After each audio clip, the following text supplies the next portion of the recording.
हम कक्षा 8 के गणित का पाठ 2 करेंगे, जिसका नाम है एक चर वाले रैखिक समीकरण। पार्ट 2 के इंट्रोडक्शन पार्ट को इस वीडियो में लेकर के आया हूं, जिससे आपके सारे कंसेप्ट क्लियर हो जाएंगे और सारे एक्सरसाइज के क्वेश्चन आप आसानी से कर पाएंगे। तो चलिए हम बात करते हैं। जो पहला हमारा जो टॉपिक है वो क्या है, बीजीय व्यंजक। बीजीय व्यंजक को सबसे पहले समझना आपको जरूरी है, तभी आप समीकरण और एक चर वाले रैखिक समीकरण को समझ पाएंगे। तो सबसे पहले बीजीय व्यंजक को समझने के लिए हमें दो चीज़ों को समझने की आवश्यकता होती है, जिसमें चर और अचर नाम का दो चीज़ें आती हैं। चर और अचर नाम की दो चीज़ें आती हैं। तो चर किसे कहते हैं और अचर किसे कहते हैं? देखिए, चर वे संख्याएं होती हैं जिनको हम अंग्रेजी वर्णमाला के अक्षरों से निरूपित करते हैं। जैसे कि अगर हम x, y, z, a, b इस तरीके की जितनी भी संख्याएं हम यूज़ करते हैं मैथमेटिक्स में, जैसे आपने सुना होगा बीजगणित में 2x, 3x, ये सब चीज़ें 3y, 4y, 4a, 4b इस तरीके की संख्याएं यूज होती हैं, यानी मल्टीप्लाई के रूप में या फिर प्लस करके उसमें यूज होती हैं। तो ऐसी संख्याएं जो अंग्रेजी वर्णमाला के अक्षरों से निरूपित होती हैं उन्हें हम चर संख्याएं कहते हैं। और वे संख्याएं जो निश्चित होती हैं, और देखिए इनका मान जो है निश्चित नहीं होता। x का मान बदल सकता है, कुछ आ सकता है सॉल्व करने पे, y का मान भी बदल सकता है, z का मान भी, अगर समीकरण हो तो इन सभी का मान, चर का मान निकाला जाता है। और अचर संख्याएं क्या होती हैं? निश्चित संख्याएं होती हैं, जैसे कि 1, 2, 3, 4, 5 इस तरीके की जो भी संख्याएं, ये सारी संख्याएं अचर संख्याएं कहलाती हैं। जैसे कि गणित में सामान्यतः हमेशा गणित में इन्हीं संख्याओं के बारे में पढ़ते हैं। बीजगणित में इन संख्याओं का जिक्र होता है, जैसे कि हमने पाठ 2 में इसका जिक्र किया है। ठीक है, अब इन संख्याओं के मल्टीप्लिकेशन और इन संख्याओं के योग या घटाव या भाग को हम क्या कहते हैं? बीजीय व्यंजक कहते हैं। जैसे एग्जाम्पल के तौर पे समझते हैं। आपने समझ लिया है कि चर और अचर किसे कहते हैं। अब चर और अचर के मल्टीप्लिकेशन और प्लस में अचर संख्याओं के योग, घटाव या भाग को या गुणा को हम क्या कहते हैं? बीजीय व्यंजक कहते हैं। जैसे कि अगर हम 2 में गुणा कर दे x का तो 2x हो जाएगा। ठीक है, और जोड़ दे इसमें एक अचर संख्या 3 को, तो यह एक बीजीय व्यंजक बन गया। ठीक है, एक बीजीय व्यंजक बन गया। कैसे बना बीजीय व्यंजक? 2 एक हमने अचर संख्या लिया, फिर x इसमें अचर संख्या लिया, फिर इसमें धन किया एक अचर संख्या। इस तरीके से चाहे आप मल्टीप्लाई करके, जोड़ के, घटा के, इस तरीके से हम एक व्यंजक बना सकते हैं, जिसे हम बोलते हैं बीजीय व्यंजक। और एक एग्जाम्पल ले सकते हैं, जैसे कि अगर हम 5x ले लें, 5 एक अचर संख्या है और x क्या है? एक चर संख्या है, और फिर प्लस में 3y ले लें तो 3 एक अचर संख्या है, y एक चर संख्या है। तो इस तरीके से ये भी तैयार हो गया हमारा बीजीय व्यंजक। इसी तरीके से एक और बीजीय व्यंजक ले सकते हैं, उदाहरण 3x² प्लस में 2। यहाँ पे देखिए 3 हमने ले लिया, यहाँ पे 3 ले लिया, एक अचर संख्या x² यहाँ पे कैसे आ गया? जब हमने 3 लिया, फिर x लिया, और फिर मेरा मूड बदल गया, फिर मैंने x ले लिया, प्लस में 2 ले लिया, तो यही चीज़ हमारा ये बन गया। ठीक है, यही चीज़ हमारा ये बन गया, मतलब कि ये चीज़ हमारा ये बन गया। जैसे कि x होगा तो x का स्क्वायर हो जाएगा, यानी इसके घात में 2 हो जाएगा, प्लस में 2। चूँकि इन सब चीज़ों को हम अगली क्लासों में पढ़ते हैं कि हमें द्विघात समीकरण होते हैं, द्विघात हम इसे बहुपद के रूप में जानेंगे, तो आगे की क्लासों में हम इसे पढ़ेंगे। तो इसमें देख पा रहे हैं कि 3x² प्लस में 2 यह भी एक व्यंजक के रूप में हमारा फॉर्म हो रहा है, यानी कि x एक चर संख्या है, 3 हमारा अचर संख्या है, 2 हमारा अचर संख्या है। तो अचर और अचर संख्याओं के खेल को, चाहे वो जोड़ का हो, घटाव का हो, गुणा का हो, तो इन सभी संख्याओं को हम बीजीय व्यंजक कहते हैं। तो आशा करता हूँ आपको समझ में आ गया होगा कि बीजीय व्यंजक होते कैसे हैं और किसे कहते हैं। ठीक है, अब दूसरा टॉपिक हमारे पास है समीकरण। समीकरण किसे कहते हैं? ध्यान से समझना। देखिए, समीकरण में हमारे पास LHS होना चाहिए और RHS होना चाहिए। अब इसका मतलब मैं बता देता हूँ, चूँकि आप छोटे क्लासों में हैं तो आपको थोड़ा सा समझना कठिन हो भी सकता है कुछ स्टूडेंट के लिए। और इसमें इक्वल का चिन्ह होना चाहिए, एक तरफ LHS होना चाहिए, एक तरफ RHS होना चाहिए, इसमें इक्वल का चिन्ह होना चाहिए। LHS को हम लेफ्ट हैंड साइड कहते हैं, लेफ्ट हैंड साइड, और RHS को हम राइट हैंड साइड बोलते हैं।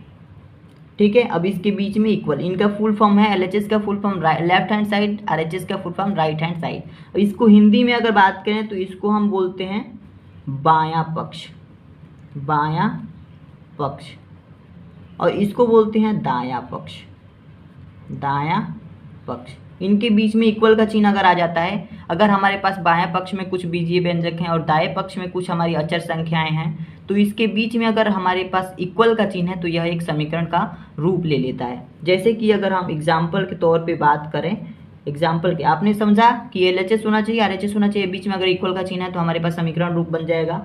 जैसे कि अगर हम एग्जाम्पल लें तो 3x प्लस में 10, यहाँ पे देखिए क्या ये एक बीजी व्यंजक है, देखिए 3 के साथ x एक चर संख्या, एक चर और अचर का मल्टीप्लिकेशन हुआ है, यानी 3 एक अचर और x क्या है चर, और प्लस में एक अचर संख्या। तो इस तरीके की जो उत्पटांग संख्याएं जो आपस में गुणा करके जोड़ करके बनती हैं, इन सभी संख्याओं को हम बीजी व्यंजक कहते हैं। और यह बीजी व्यंजक जब बराबर में किसी संख्या के हो जाता है, किसी संख्या चाहे आप यहाँ पे 0 ले लो, चाहे आप 2 ले लो, चाहे 4 ले लो, चाहे 5 ले लो, किसी संख्या के बराबर अगर हो जाता है तो यह एक समीकरण का रूप बना लेता है और इसे ही हम समीकरण कहते हैं। एक और एग्जाम्पल लेते हैं, ठीक है। एक और एग्जाम्पल जैसे कि 5x प्लस का 3 बराबर में 8, ठीक है। इस तरीके से एक संख्या है हमारे पास 5x प्लस का 3 बराबर में 8। अब x की जगह पे कोई भी चर संख्या हो सकती है, चाहे y भी यहाँ पे लिख सकते हैं, ठीक है। इस तरीके से यहाँ पे देखिए बराबर का चिन्ह है और यहाँ पे हमारे पास RHS है, ये हमारे पूरा LHS है। तो इस तरीके से हम इसे कह सकते हैं कि यह एक समीकरण का रूप है, ठीक है, एक समीकरण है। तो उसके बाद एक और संख्या ले सकते हैं 8x प्लस में 5y प्लस में 6 बराबर में 0। तो यहाँ भी देख पा रहे हैं, यहाँ पे 8x एक अचर संख्या चर संख्या का मल्टीप्लिकेशन, फिर प्लस में एक अचर संख्या एक अचर संख्या, और फिर प्लस में 6 एक अचर संख्या बराबर में 0। यानी कि यहाँ पे हमारे पास ये लेफ्ट हैंड साइड है और ये हमारे पास राइट हैंड साइड है और इसके बीच में बराबर का चिन्ह है, तो ये हमारा क्या हो गया, एक समीकरण बन गया। तो आशा करता हूँ समीकरण भी आपको समझ में आ गया होगा कि कैसे कैसे समीकरण को बनाए जाते हैं, ठीक है। अब देखिए हम बात करते हैं अगले टॉपिक के बारे में। अगला टॉपिक हमारे पास है एक चर वाले रैखिक समीकरण। एक चर वाले रैखिक समीकरण, एक क्या है हमारे पास, एक चर क्या है, जैसे कि या तो x होना चाहिए, ठीक है, एक ही x होना चाहिए दोनों में। जैसे कि अगर यहाँ पे बात करें तो ये हमारे पास एक चर वाला रैखिक समीकरण है, ठीक है। जैसे एक चर वाला, ठीक है, एक चर मतलब x होना चाहिए या y होना चाहिए या z होना चाहिए या कुछ भी, कोई भी एक होना चाहिए, एक चर। और उसके बाद रैखिक का मतलब क्या होता है, रैखिक का मतलब होता है जिसकी घात एक हो, जिसकी, लिख देता हूँ, जिसकी घात एक हो, जिसकी घात एक होता है उसे हम रैखिक समीकरण कहते हैं। और समीकरण हमने यहाँ पे बता ही दिया, ठीक है। समीकरण जिसमें LHS हो RHS हो उसे हम समीकरण कहते हैं। अब देखिए इसको एग्जाम्पल के तौर पे बना करके दिखाते हैं कि कौन आपका एक चर वाला रैखिक समीकरण होगा। अगर हमारे पास एक अचर संख्या 5 है, इसके साथ हमारे पास एक चर संख्या, चाहे आप y ले लीजिए प्लस में, अब फिर अचर संख्या 6 ले लेते हैं बराबर में। अगर हम 5 लिखते हैं तो ये हमारे पास एक समीकरण का रूप बन जाएगा।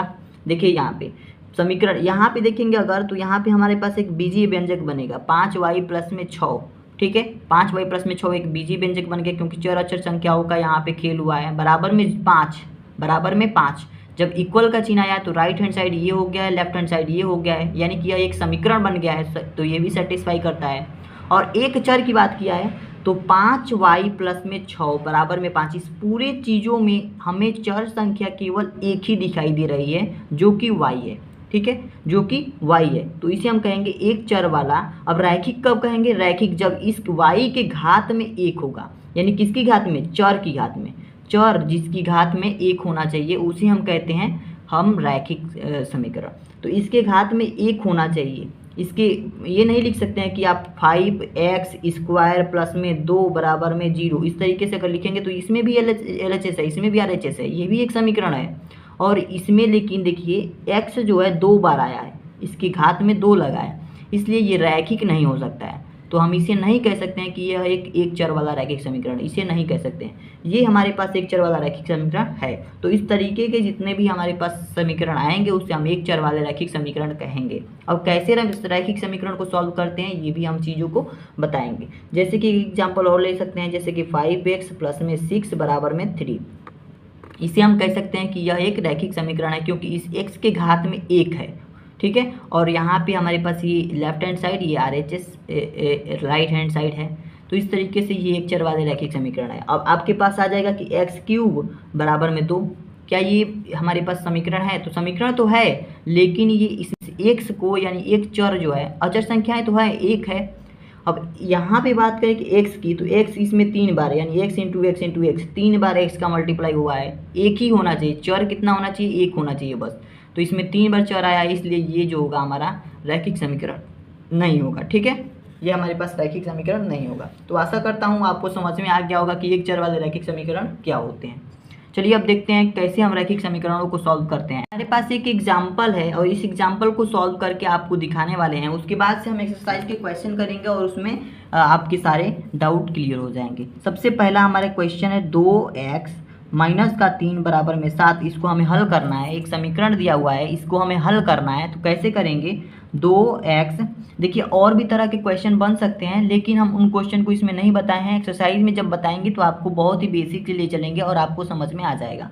2x और यहाँ पे माइनस का 3 है ना, इस माइनस के 3 को इधर हम भेज देंगे, पक्षांतर कर देंगे, क्योंकि इसमें तो एक चर संख्या लगी हुई है। इस 2 के साथ एक चर संख्या x लगी हुई है, तो इस चर संख्या को हम इधर ही रखेंगे, क्योंकि इन दोनों से भिन्न है, इन दोनों संख्याओं से ये भिन्न है। तो इसको यहीं पे रखेंगे और -3 को हम इधर भेजना चाहेंगे। तो -3 को जब इधर भेजेंगे तो हमारे पास आ जाएगा 7, और इस -3 का चिन्ह जो है बदल जाएगा, ये माइनस जो है प्लस में बदल जाएगा, प्लस का 3।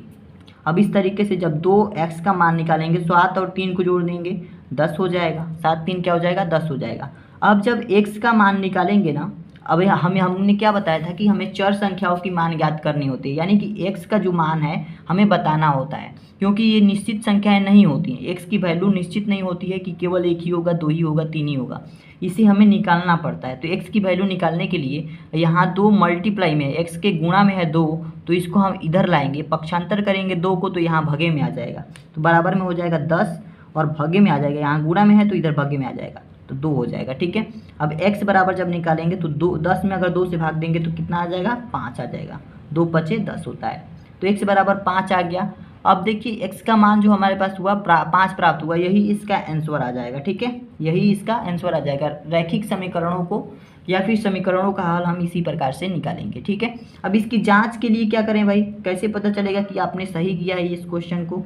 तो देखिए, जांच करने के लिए आपको क्या करना है, जो x का मान निकला है ना, वो इस समीकरण में आपको x की जगह पे रख देना है। जैसे कि 2x माइनस का 3 बराबर में 7 है, तो इस x की जगह पे अगर हम 5 रखेंगे तो हमारा आंसर कितना आएगा वो हम देख लेते हैं।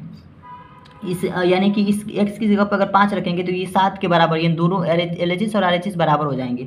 तो 2 के साथ हम x की जगह पे 5 का मल्टीप्लाई करा देंगे, माइनस का 3 बराबर में 7 हो जाएगा। क्योंकि ये देखिए 2 और x है ना, इसके बीच में गुणा का संबंध होता है, तो गुणा हमने लिख दिया, 5 लिख दिया। x की जगह पे 5 है तो 5 लिख दिया। 5 दूना का 10 हो जाएगा, माइनस का 3 बराबर में 7। अब 10 में से 3 जाएगा तो 7, यहाँ भी 7। जब आपका LHS RHS जब बराबर आ जाएगा तो आप समझ जाएंगे कि जो हमने हल निकाला है इसका वो बिल्कुल सही है। तो आशा करता हूँ आपको समझ में आ गया हो। नेक्स्ट वीडियो में हम नए एक्सरसाइज के साथ आएंगे। आज के लिए इतना ही रखते हैं, मिलते हैं नेक्स्ट वीडियो में, तब तक के लिए धन्यवाद।